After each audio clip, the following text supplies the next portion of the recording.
Поехали, да? Добро пожаловать в первый выпуск шоу «Кто хочет стать иноагентом?». И в данном случае это я. Я хочу стать иноагентом, потому что считаю, что список иностранных агентов включает только самых достойных, честных и смелых граждан России. И сегодня я общаюсь с таким человеком.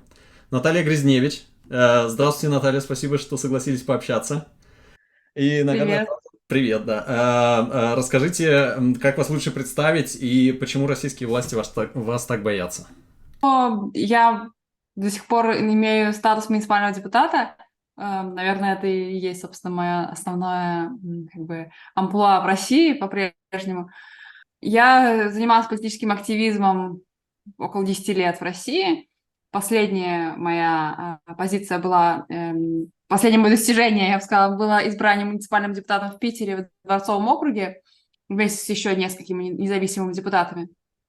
Вот. И также, помимо этого, я была пресс-секретарем «Открытой России». Это общественное движение Михаила Ходорковского.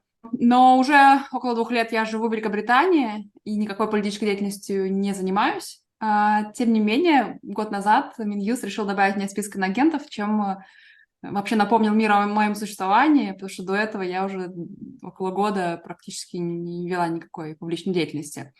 А, И поводом к этому стало два антивоенных поста ВКонтакте, которые я написала буквально за 2 недели до того, как мне присвоили этот статус. Суть постов сводилась к тому, что война — это плохо, Путин виноват в этой войне, и, в общем, ну, как это черное, белое — это белое. Ничего специфического я там не написала. Да. Но буквально через пару дней после того, как я опубликовала эти посты, мне начали писать всякие оскорбления и угрозы в личку. Пришли кучу людей в комментарии, начали писать. Ну и стало понятно, что чем-то эта история должна закончиться. То есть раз каких-то ботов наслали, значит, Да. не просто так. Вот, ну, как бы выбор был: либо уголовное дело какое-нибудь заведут, либо вот, но они поступили более гуманным способом, добавили меня в список иноагентов, тем самым наградили меня таким почетным статусом. В общем, я довольна. Ну, вы это рассматриваете как почетный статус. Какое ваше вообще отношение к этому? Поскольку я в России не живу, и, в общем, этот статус никак на мою жизнь не влияет, то, безусловно, это скорее такое строчка в резюме, которая мне пригодится.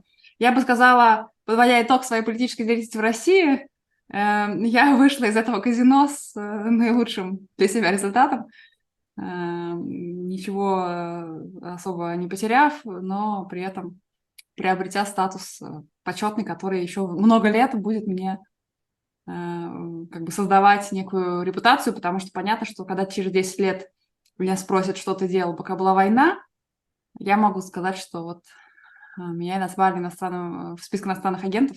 Как минимум, это уже сразу определит мою принадлежность, точнее, не принадлежность к этому режиму, к этому государству. Да, да. Так что я... Это именно, на самом деле, это та логика, почему я пытаюсь получить этот статус, какое-то официальное подтверждение, как бы, что делал я, когда к власти пришли фашисты, я не знаю, как их называть, вот, что... Вот, но вы знаете, у меня, вы не первый, я еще пытался как-то поговорить с иноагентами, потому что это один из критериев внесения в список иноагентов, это что когда ты как-то ассоциируешься с другими иноагентами. И мне часто, ну там несколько людей, которые ответили, они скорее негативно, их отношение к моей идее было негативное, и что это больше, ну то есть, что это и репрессии, и таким образом я как бы вот как бы популяризирую это или как-то героизирую это, я это как бы обесцениваю опыт вот иноагентов, которые на самом деле от этого страдают. Понятно, что в моей ситуации мне легко как бы иронично об этом говорить, потому что, опять же, я в России не живу, и все эти глупости с отчетностью и с там, невозможностью заниматься какой-то экономической деятельностью полноценно, они меня не касаются, слава богу. То есть это паноптикум, он как бы там остается, а у меня остается только почетный статус. Но, конечно, для людей, которые живут в России, они вынуждены со всем этим жить, и это довольно тяжело. То есть когда ты, там, грубо говоря, не можешь 5000 рублей перевести другому человеку, потому что человек боится, что он его тоже признает иноагентом, но это довольно нервно, да, помимо того, что в России вообще жить довольно печально, но еще и это добавляет. Так что, конечно, да, тут иронизировать наверное, можно ограниченно только. Но я говорю за себя. Вот в моем случае ничего кроме почета пока я Да, не вижу. ну, у меня такой же на этот взгляд. И более того, мне кажется, это такая вещь, которые там множество людей, которые уехали из России, в принципе, они могут быть иноагентами без каких-то последствий как бы для себя. А вот именно как бы вот этот вот так сказать, пиар-эффект того, что люди стремятся к тому, чтобы стать иноагентами, мне кажется, в этом что-то есть для как бы противостояния. Многие воспринимают этот статус как оскорбительный, потому что как, типа, я гражданин своего государства, какой еще я инагент, это, ну, то есть это оскорбляет, я могу их понять, и, наверное, они тоже не склонны иронизировать над этим статусом. Вот, ну, как бы люди все очень разные, понятно, что все в разных ситуациях находятся, и по-разному люди это воспринимают, ну, как бы, вот. Я понимаю желание попасть в этот список, потому что, ну, да, может быть, он когда-нибудь в какой-нибудь свободной России иноагентам будут выдавать специальный значок. Ну, я это так себе вижу, что когда Россия станет там свободной, нормальной страной, это вот список тех людей, признанных как бы вот этим злодейским режимом. Соответственно, если ты был злодейским режимом признан врагом этого режима, ты автоматически становишься как бы нормальным человеком. И мне кажется, это такой список, кадровый резерв для России будущего. Вот. Да. Э, Ам, ну, там уже добавляют каких-то странных людей иногда, то есть явно не замеченных ни в какой оппозиционной деятельности. Вот. Из чего можно сделать вывод, что некоторые люди действительно стремятся туда попасть и готовы, в общем, на какие-то договоренности. Вот. То есть, конечно, всякое может быть, но...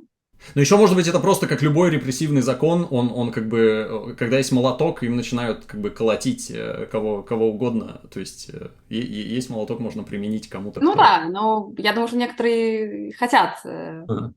чтобы поглотили, чтобы там на Западе, опять же, себе можно создать какую-то А, репутацию. Так что коррупционный элемент, я думаю, тоже может иметь место. окей, да, тогда это уже более сомнительно. Ну, кстати, я вот когда изучал, вы филолог по образованию, правильно?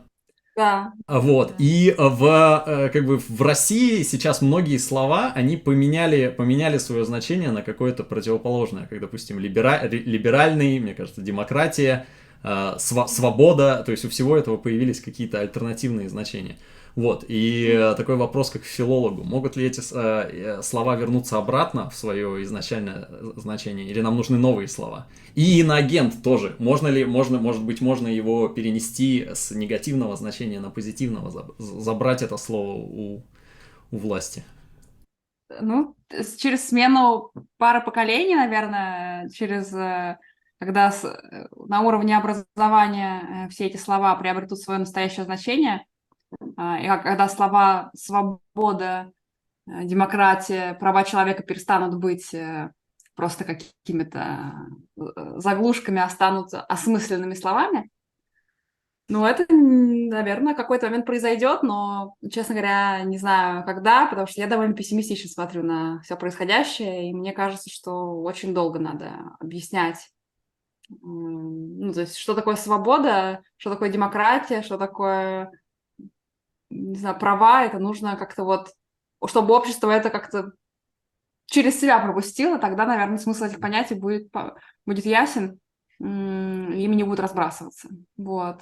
И также со всеми остальными словами. Ну, в Советском Союзе же тоже был такой новояз. Мгм. Совет там, что там, враг народа. И вроде как режим ушел, и сколько уже прошло, больше 30 лет. Но как-то все равно ведь, да, не враг народа, так нацпредатель. То есть слова меняются, но вот эти но как бы смысловое наполнение, оно никуда не делось. Да? Вот это смысловое наполнение, оно должно уйти со сменой режима, с Мгм. настоящей смены. Потому что мы все равно живем в этой вот советской парадигме, что есть какие-то враги, есть какие-то агенты, а есть вот одна партия, один президент там или Мгм. генеральный секретарь и все это. То есть та же самая система координат. которая уже меняет терминологию, но наполнение осталось те же самые.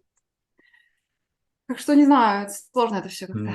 Ну вот как раз, может быть, нам нужно и менять эту систему координат, что как бы иностранный агент это хорошо, это и агент как бы иностранный, иностранный это весь мир, то есть все как бы весь мир иностранцев, это агент мира, всего как бы, я не знаю, что-то как-то перевернуть это значение с Ну негативного. да, я думаю, что в момент, когда начнется свобода слова, начнется какая-то дискуссия, то люди, которые умеют работать со словом, все эти термины переиначат. И я думаю, что да, может быть много интересного, но сначала нужно, чтобы это время наступило.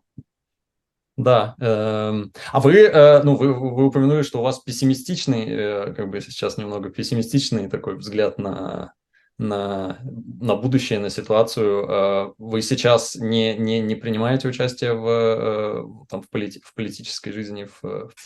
Но я просто не вижу какой-то возможности заниматься политической деятельностью. Вот у нас будет выборы президента там, в 2024 году.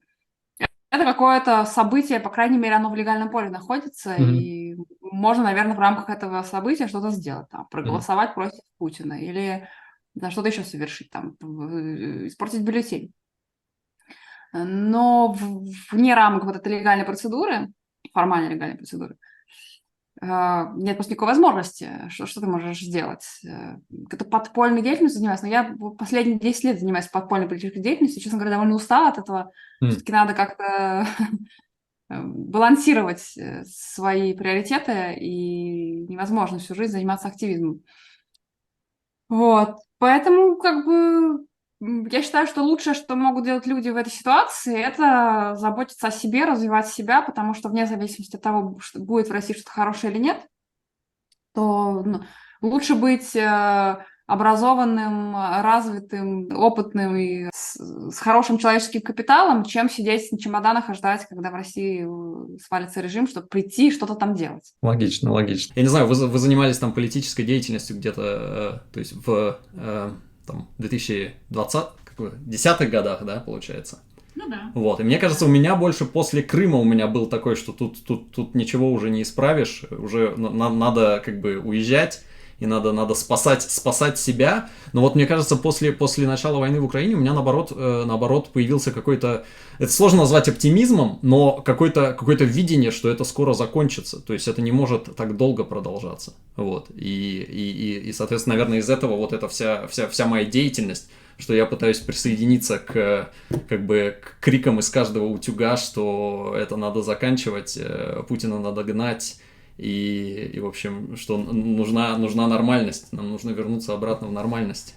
Вот. Ну да, я думаю, что просто война полномасштабная, она как бы расставила более-менее все точки над «и». То есть если раньше там, мы понимали, что в России все отвратительно и ужасно, но Путин как бы все равно какой-то легитимный в мире якобы лидер, и все ему жмут руки, с ним договариваются, и как бы все не так однозначно, то, конечно, после начала полномасштабной войны все стало совсем однозначно, и в этом смысле, конечно, какое-то движение в понятном направлении. Но, как мы видим, война продолжается уже почти 2 года, и не видно, как она может закончиться в ближайшее время. Вот, так что мне это оптимизм, опять же, не добавляет.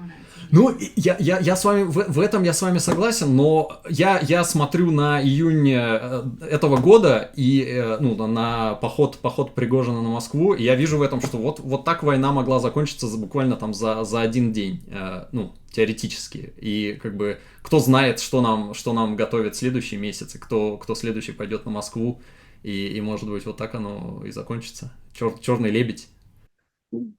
Ну, может быть, все. Но в свете ждать черного лебедя, это, наверное, все, что нам остается ждать. Потому что... Ну, и мне кажется, я считаю, что мы можем все еще говорить.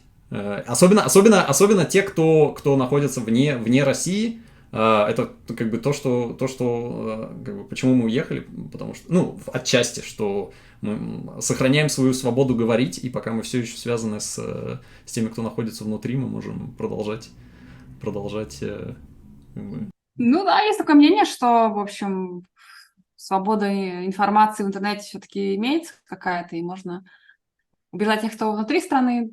Да, наверное, это можно делать. Но я просто не хочу заражать своим пессимизмом, правда.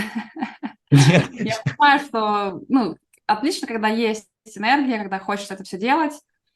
Ну, наверное, это надо делать действительно. Нет, я думаю, я не считаю, что вас... мне кажется, вы, как сказать, вы, возможно, вы больше, намного больше меня сделали там за прошедшие 10 лет и намного больше участвовали в политической жизни и все. И как бы это нормально передать эстафету новым свежим, кто еще не обломал рога и не хапнул горе в борьбе с режимом. Вот.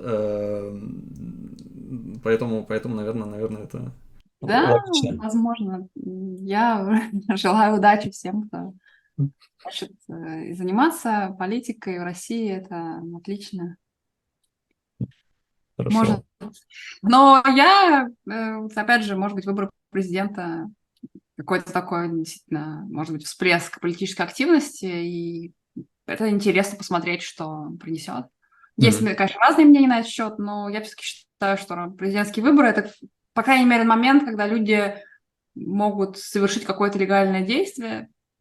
Может быть, можно попробовать этим воспользоваться. Вот. Но, опять же, принесет что-то или нет, это вопрос открытый. Ну, кстати, насчет выборов президента. Я смотрел ваше интервью накануне выборов президента 2018 года. Новый срок Путина, это, конечно, такой будет вызов для нашей страны, потому что ему придет в голову, вот мы сейчас будем пожинать просто плоды вот этого человека после 18 лет во власти, у которого уже поехала крыша абсолютно, и который будет, там, может, он войну захочет устроить, да. Все сбылось практически слово в слово. Вот. Ну, с учетом вашего пессимизма, я не знаю, может быть, у вас какой-то оптимистичный прогноз есть накануне выборов 2024 года, и оно сбудется с такой же точностью, как предыдущее. Ну, то, что Путин сумасшедший, и что мы будем пожинать плоды этого сумасшествия, это, в общем, нетрудно предсказать, потому что, ну, как бы это было понятно уже давно, что он идет по наклонной вниз, а таким людям, когда у них, поскольку экономических успехов нет, то у них возникает естественная потребность повоевать, чтобы попробовать поднять себе рейтинг. Вот. По этому пути, к сожалению, не только российский лидер, но еще и другие. И вот это немножко страшно, что не только в России происходит. Вот. Оптимистичный сценарий может быть просто тот, что Путин не удержится долго, но, опять же, это зависит вообще не от... Это от каких-то случайного набора факторов, Мгм. которые сложно предсказать, но не знаю, правда. Может быть, все что угодно. Вот это, Да. наверное, внушает оптимизм, что может в любой момент произойти все что угодно. Это вот можно на это надеяться.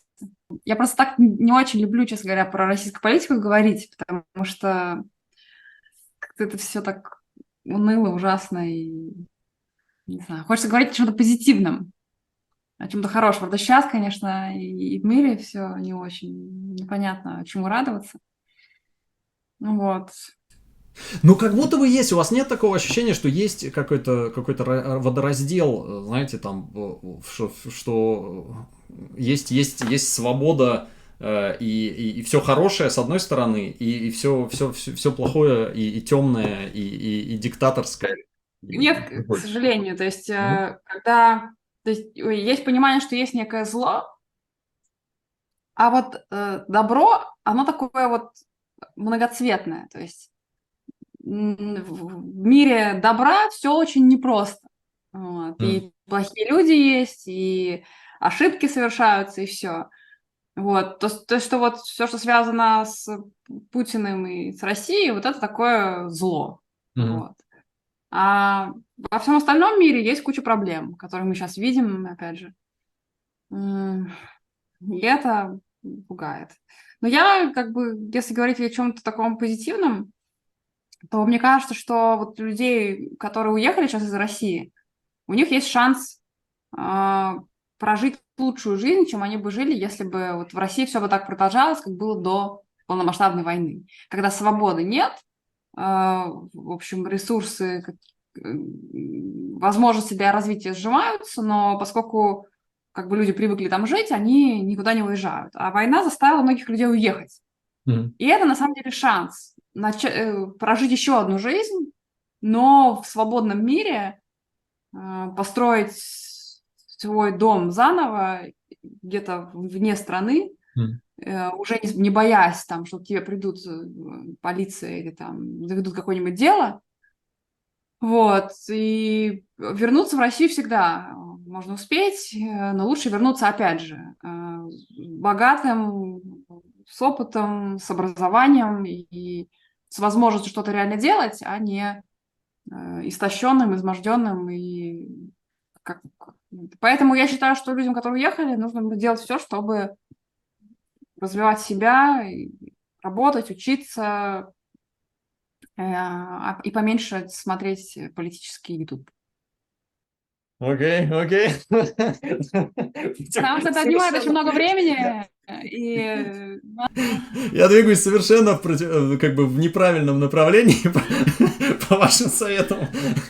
Но, как бы...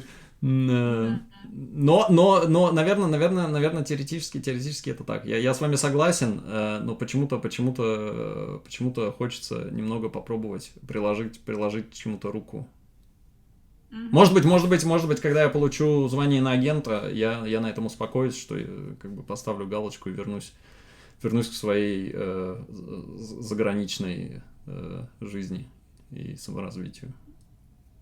да, можно, если как бы звание агента нужно, чтобы, как бы, грубо говоря, что-то сказать себе самому через 10 лет, то можно... Детям, мне кажется, дети будут, внуки будут гордиться и рассказывать, что вот у них бабушка иноагент, и какая она крутая, боролась. Да. Можно там донатить деньги организациям разным, можно помогать беженцам, можно... Я думаю, что много есть разной волонтерской деятельности, которой можно заниматься. Так что это вопрос. У нас была договоренность, что оставить это как-то, чтобы это было как-то оптимистично и легко. Мне кажется, мне это не удалось. Да, Мне да. кажется, я вас одним упоминанием России ввел в груз. Ну, это я говорю, что мне самой это... Как бы это такие тяжелые вопросы очень, и, конечно, они заставляют меня очень какие-то тяжелые вещи говорить. Вот. Так что... Извините, пожалуйста, это не было целью. Наоборот, дайте я вам навалю оптимизма какого-то. Все это сейчас вот-вот закончится. Такие режимы долго не живут, так себе, после таких выстрелов себе в ногу долго, не то что в ногу, а вообще куда, в голову, в туловище, долго, ну, это все закончится, и мы, ну, как бы, мы-то молодые, нам еще все впереди, мы точно увидим этого конец и в торжество как бы правильной стороны истории. Нет. Дай бог. Нет, я правда, я считаю, что вы более чем, то есть это не призыв к действию. Я считаю, что вы своей там работой и своим участием то есть, наверное, у меня ощущение, я мало участвовал в жизни страны, в политической, как-то интересовался этим, там поздно начал ходить на митинги, поздно начал агитировать там друзей и так далее. И у меня поэтому больше, ну, наверное, вот какая-то чувство вины, да, или какого-то, что я точно недостаточно сделал, чтобы это остановить, предотвратить. Вы, ну, как бы, и об этом свидетельствует ваше звание иноагента. Вы сделали более чем, и поэтому, как бы, вам не нужно, ну, то есть... Ну, и на самом деле я не совсем согласна, что звание иностранного агента свидетельствует о каких-то заслугах. Это во многом довольно вещь случайная, то есть есть огромное количество людей, которые очень много делают, но их не признают инагентами. Есть люди, которые, в общем, как-то случайно попали, то есть это, на самом деле, мало... Это как бы приятно, но это Мгм. не свидетельство каких-то заслуг. Вот. И еще такое, вот вы сказали, что типа стыдно, что вы поздно начали что-то. Я вообще считаю, что вот этот разговор о том, что мы могли сделать, чтобы предотвратить войну, он какой-то пустой. Потому что понятно, Мгм. что никто ничего не смог сделать, но если ты начинаешь себя винить в том, что вот я там недостаточно ходила на митинги, надо просто признать, что если бы вы ходили на все митинги, которые были, война бы все равно случилась. То есть не нужно тут как бы какой-то комплекс всемогущества. Ну, К сожалению, это зависит не только от наших каких-то действий, как бы от огромного количества других вещей. Там, грубо говоря, там мировые лидеры, которые Путину много лет спускали всякие плохие вещи, они тоже, в общем, приложили руку к тому, чтобы он чувствовал себя так уверенно. То есть это как бы многие люди, огромное количество людей это допустили. Поэтому мы делали то, что делали. Жизнь одна, как бы, и все нормально. Вот. Конечно, если вы там работали на пропагандистском канале, это, наверное, то, что не стоило бы делать, да, это то, о чем можно жалеть.